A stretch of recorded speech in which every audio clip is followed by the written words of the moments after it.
Guys ഇപ്പം നമ്മൾ കാട്ട്പാടിയിലാണ് നിൽക്കണം. Katpadi Vellore bus stand. Bus സ്റ്റാൻഡാണ് ഈ കാണുന്നത്. പിന്നെ കൂടെ വിഷ്ണു ഉണ്ട്. ഞങ്ങളൊരു യാത്ര പുറപ്പെടുകയാണ്. ഞങ്ങൾ മഹാബലിപുരത്തേക്കാണ് പോകുന്നത്. മഹാബലിപുരം മുന്നേ പോയിട്ടുണ്ടായിരുന്നു, എത്തിയില്ല. ഞങ്ങൾ കാഞ്ചീപുരം കണ്ടിട്ട് അവിടെ തിരിച്ചു വരിക ചെയ്തത്. അപ്പോൾ ഇപ്രാവശ്യം മഹാബലിപുരം ഒന്ന് കാണാമെന്ന് വെച്ചു. അപ്പോൾ യാത്രയിലാണ്, ഞായറാഴ്ച ദിവസത്തിൽ. നമ്മൾ ബസ് സ്റ്റാൻഡ് അവിടെ എത്തിയിട്ടുണ്ട്. ഇവിടെ നേരെ പോയി കഴിഞ്ഞാൽ ബസ് സ്റ്റാൻഡാണ്. ഇവിടുന്ന് കാഞ്ചീപുരത്തിലേക്ക് ബസ് കിട്ടും.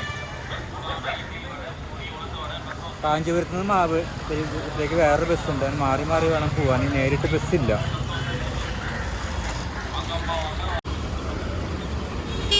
ബസ്സുകൾ ഇങ്ങനെ നിരത്തിയിട്ടുണ്ട്. ഇതിൽ കാഞ്ചീപുരം ബസ്സാണ് നമുക്ക് ചോദിക്കേണ്ടത്. ബസ്സിൻ്റെ ആ ഉള്ളിലേക്ക് കയറണം തോന്നുന്നു. സ്റ്റാൻഡിൽ കയറുമ്പോൾ തന്നെ അറിയാം, നല്ലൊരു ബിൽഡിങ്ങാണ്. ഗ്രാനൈറ്റൊക്കെ ഇട്ടിട്ട് ഫുള്ള് നീറ്റാണ് കാണാൻ. ഒരു കച്ചറകളോ ചപ്പും ചവറുകളോ ഒന്നുമില്ല. കടകളൊക്കെ കുറവാണ്.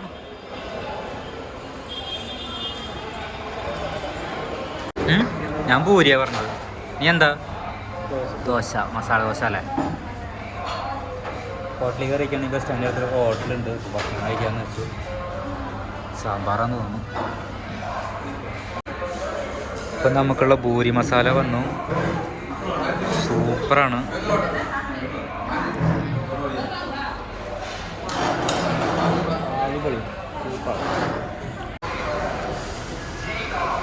നമ്മളപ്പോൾ ഭക്ഷണം എല്ലാം കഴിച്ചു കഴിഞ്ഞു. ഒരു ദോശയ്ക്ക് 35 രൂപ അല്ലേ? അല്ല, ഒരു പൂരിക്ക് 35 രൂപ. ഒരു പൂരിക്ക് 2 പൂരിക്ക് 65, മസാല ദോശയ്ക്ക് 85 രൂപ. അങ്ങനെ റേറ്റ് ഇട്ടാ. അപ്പോൾ രണ്ടാൾക്കും കൂടി ചായയെല്ലാം കൂട്ടി 190 രൂപ. നാട്ടിലാകുമ്പോൾ ഒരു പൂരിക്ക് ഒരു 30 രൂപ 40 രൂപ വരുള്ളൂ. പൂരി മസാല ചേർക്കത്ത്. ഇതാകുമ്പോൾ എളുപ്പമല്ല. ഫുഡ് ഇവിടെ നോക്കി കണ്ട് കഴിക്കണം. ഞങ്ങൾക്ക് ഭയങ്കര മെനക്കടാ. ഇപ്പോൾ 200 രൂപ പെട്ടെന്നാണ് തീർന്നു. എന്താല്ലേ? നമ്മളിപ്പോൾ ബസ് സ്റ്റാൻഡിൻ്റെ ഉള്ളിലേക്ക് കടന്നു. ഇവിടെ അന്വേഷിക്കണം കാഞ്ചീപുരത്തേക്കുള്ള ബസ് എവിടെ വരികയെന്ന്. ഈ വഴിക്കാന്നാണ് പറഞ്ഞത്. അപ്പോൾ ഇതാണ് ബസ്. കാഞ്ചീപുരം തമ്പുരാം എന്നൊക്കെ പറയും. നമ്പറൊന്നുമില്ല ബസ്സിന്. എന്നാലും ഇടതുപത്തായിട്ട് കാണാം ബസ് സ്റ്റാൻഡിൽ. അതൊക്കെ ഇറങ്ങുന്നേ. ബസ് മൊത്തം പോകുകയാണല്ലോ. അറിയില്ല, കച്ചവടക്കാരാന്ന് തോന്നുന്നു.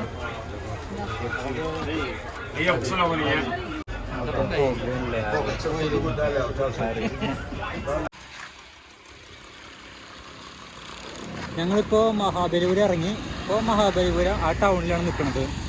ഇതൊക്കെയാണ് ടൗണ്.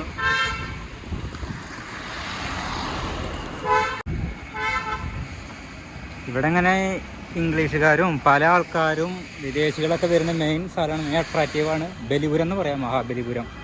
അപ്പോൾ നമ്മളിവിടെ ഒരുപാട് സ്ഥലങ്ങൾ കാണാനുണ്ട്. അതിൽ ഓരോന്നായിട്ട് ഇങ്ങനെ കാണാൻ പോവുകയാണ്. അപ്പോൾ ഈ ബലിപുരം വന്നാൽ നമ്മൾ കണ്ണ് എവിടേക്ക് പോകുന്ന അറിയില്ല. കാരണം അത്രയ്ക്കും സ്ഥലങ്ങൾ കാണാനുള്ള ഒരു ഏരിയ തന്നെയാണ്. അപ്പോൾ തൊട്ട മുന്നിൽ തന്നെ ഒരു അമ്പലമുണ്ട്. ഇനി ഇവിടെ നമ്മൾ ഓരോ സ്ഥലത്തേക്ക് നമ്മൾ പോവുകയാണ്. അപ്പോൾ ആദ്യം കുറച്ച് വെള്ളം കുടിക്കാമെന്ന് വെച്ചു. ചെറിയൊരു ജ്യൂസ് കടയുണ്ട്. വെള്ളം കുടിക്കാൻ കയറിയൊക്കെയാണ് നമ്മൾ. ഇവിടെ കുറേ ക്ഷേത്രങ്ങളൊക്കെ ഉണ്ട്.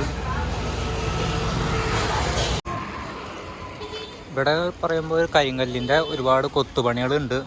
അങ്ങനത്തെ ഒരു സംഭവമാണ്. ചെറിയ പാർക്കും കൂടിയാണ്. എൻട്രൻസ് ഫീസ് ഉണ്ടോയെന്ന് അറിയില്ല. മിക്കവാറും ഉണ്ടാവാൻ ചാൻസ് ഉണ്ട്. നമുക്ക് ജസ്റ്റ് ഈ പാർക്കൊക്കെ ഒന്ന് കയറാം. ഇവിടെ കുറേ സ്റ്റാച്ചു ഒക്കെ ഉണ്ട്. ഇഷ്ടംപോലെ വിൽക്കാൻ വെച്ചുള്ളതാണ് ഇതൊക്കെ. രസമുണ്ട് കാണാം.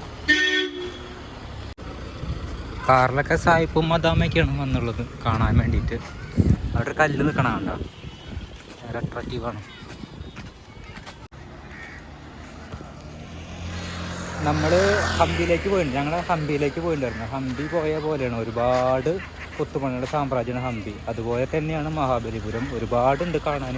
ഒരു ദിവസമൊന്നും മതിയാവില്ല. 2-3 ദിവസമൊക്കെ നിന്ന് കഴിഞ്ഞാൽ മാക്സിമം കണ്ടു തീരുള്ളൂ. എല്ലാം അറിഞ്ഞുകൊണ്ട് കാണാൻ പറ്റുള്ളൂ.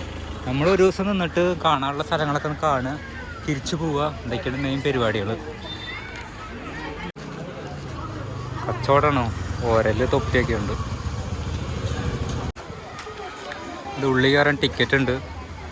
എത്ര രൂപയാകുമോ എന്തോ ചോദിച്ചു നോക്കാം. അവിടെ ആ കല്ല് നിൽക്കണതുണ്ടോ? ഇത് ഉരുണ്ട് എപ്പോൾ ഉഴുന്നുള്ള നിലയിൽ നിൽക്കണം. അതിൻ്റെ അടിയിലാണ് കുറേ ആൾക്കാരൊക്കെ നിൽക്കുന്നത്. പിന്നെ ഇങ്ങോട്ട് പോയി കഴിഞ്ഞാൽ ഇവിടെ ഒരു ചെറിയൊരു മണ്ഡപമുണ്ട്. ഈ രണ്ടെണ്ണമാണ് ഇവിടെ ഉള്ളത് മെയിനായിട്ട് കാണാൻ. ഇത് ചെറിയൊരു പാർക്കും കൂടിയാണ്. ഓറഞ്ച് ജ്യൂസ്, വെള്ളരി, അങ്ങനെ കുറേ സംഭവമാണ് ഉള്ളത്. ഇവിടുന്ന് ഇങ്ങനെ നടന്ന് വരുമ്പോൾ റോഡ് സൈഡ് തന്നെ കാണാൻ പറ്റും ഒരു മലയുടെ സൈഡ് വശം മൊത്തം കൊത്തിയിട്ടുണ്ട്. ആന, കുറേ പടയാളികൾ, ഒരുപാട് സംഭവം ഉണ്ടാക്കി വെച്ചിട്ടുണ്ട്. ഇവിടെ ഇറങ്ങിച്ചാലാണ് സ്റ്റെപ്പും കാര്യങ്ങളൊക്കെ ഉണ്ട്, ലൈറ്റ് വർക്കുകളൊക്കെ ഉണ്ട്. ഇങ്ങനെ പോകുമ്പോൾ ഇവിടെ കുറേ ശില്പങ്ങൾ കാണാൻ പറ്റും. കുറേ തലൊക്കെ കൊത്തിപ്പോയിട്ടുണ്ട്. ഒരുപാട് അന്നത്തെ ഗോത്രവർഗ്ഗക്കാരാന്ന് തോന്നുന്നുണ്ട് മനുഷ്യന്മാർ. പിന്നെ ഒരു ആന, നല്ല രസമുണ്ട് കാണാൻ. അടിപൊളിയായിട്ട് കൊത്തി വെച്ചിട്ടുണ്ട് ഇതൊക്കെ, രക്ഷയില്ല. പിന്നെ ഈ മലയുടെ ഉള്ളിലൊരു കേവ് ഉണ്ട്, ഒന്ന് കണ്ടറിയാം. അവിടെ പണിയൊക്കെ നടക്കണുണ്ട്. അപ്പോൾ വലിയ കൊത്തുപണിയൊന്നുമില്ല, എന്നാലും കുറേ 2-3 തൂണും കാര്യങ്ങളൊക്കെയാണ് ഇവിടെ ഉള്ളത്. മേലെ കുറച്ച് പടിയും കാര്യങ്ങളൊക്കെ പണിതുണ്ട്. എൻ്റെ ഒരു ബീഡിങ് മേലെ കണ്ടില്ലേ, ഫുള്ള് കരിങ്കല്ലിൻ്റെ കൊത്തുപണി തന്നെയാണ് ഇവിടെ. അടിപൊളിയായിട്ടാണ്. മേലെ കുറേ കല്ലുകളൊക്കെ ഉണ്ടല്ലേ, അപ്പോൾ വീണില്ലാന്ന് പോലെ ഇരിക്കണം. മാലകളാന്ന് തോന്നുന്നു.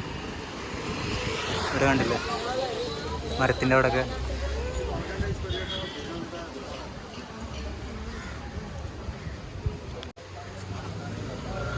ഇവിടെ വേറൊരു മണ്ഡപമുണ്ട് ഇതുപോലെ തന്നെ. എന്താണാവോ ഉള്ളിൽ ഒരു നന്ദീനെ ഉണ്ടാക്കി വെച്ചിട്ടുണ്ട് അവിടെ. മരം കൊണ്ട് അവിടെ കയറാൻ പാടില്ല, മറച്ചുണ്ട്.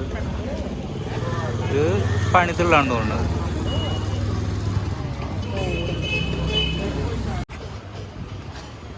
ഇവിടെ കുറേ സ്റ്റാച്ചുവും കാര്യങ്ങളൊക്കെ കച്ചവടമുണ്ട്, ഒരുപാടുണ്ട്.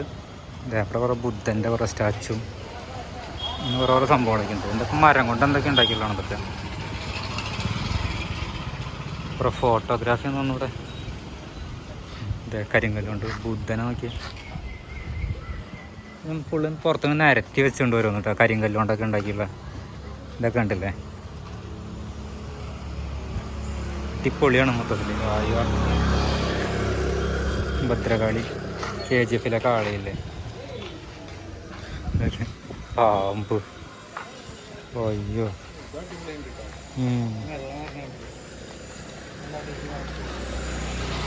ദേവി, കാളി, ഇതൊന്നും ഒരു രക്ഷയില്ല.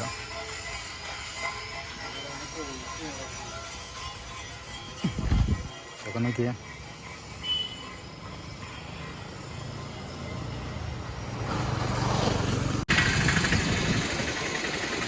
ഇങ്ങനെ വരുമ്പോൾ തന്നെ കാണാം നമുക്ക്.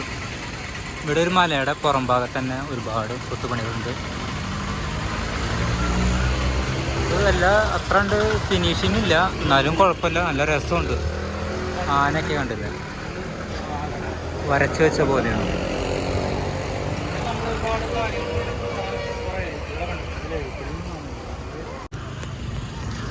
ഇത് വരിക വേറൊരു സെക്ഷനാണ്. ഇതിൻ്റെ മേലെയാണ് ഒരുപാട് ലൈറ്റ് ഹൗസും കാര്യങ്ങളൊക്കെ ഉണ്ട്, കണ്ണാനൊക്കെ ഉണ്ട്, നമുക്ക് കാണാൻ പറ്റും. ഉണ്ടോ, ഒരു ലൈറ്റ് ഹൗസ് ഉണ്ട് മേലെ. അപ്പോൾ അതിൽ കയറാൻ പ്രത്യേക ഒരു ഫീസും കാര്യങ്ങളൊക്കെ ഉണ്ട്, അത് അവിടെയാണ്. പിന്നെ മെയിൻ എല്ലോറ എന്ന് പറഞ്ഞ സംഭവം അത് അവിടെയാണ്. നമ്മൾ അവിടേക്കാണ് തോന്നുന്നത്. മഹാബലിപുരത്തിൻ്റെ മെയിൻ അട്രാക്റ്റീവ് സ്ഥലം എന്ന് പറയുമ്പോൾ അവിടെയാണ് വരിക. നമുക്ക് അതൊക്കെ ജസ്റ്റ് കാണാം.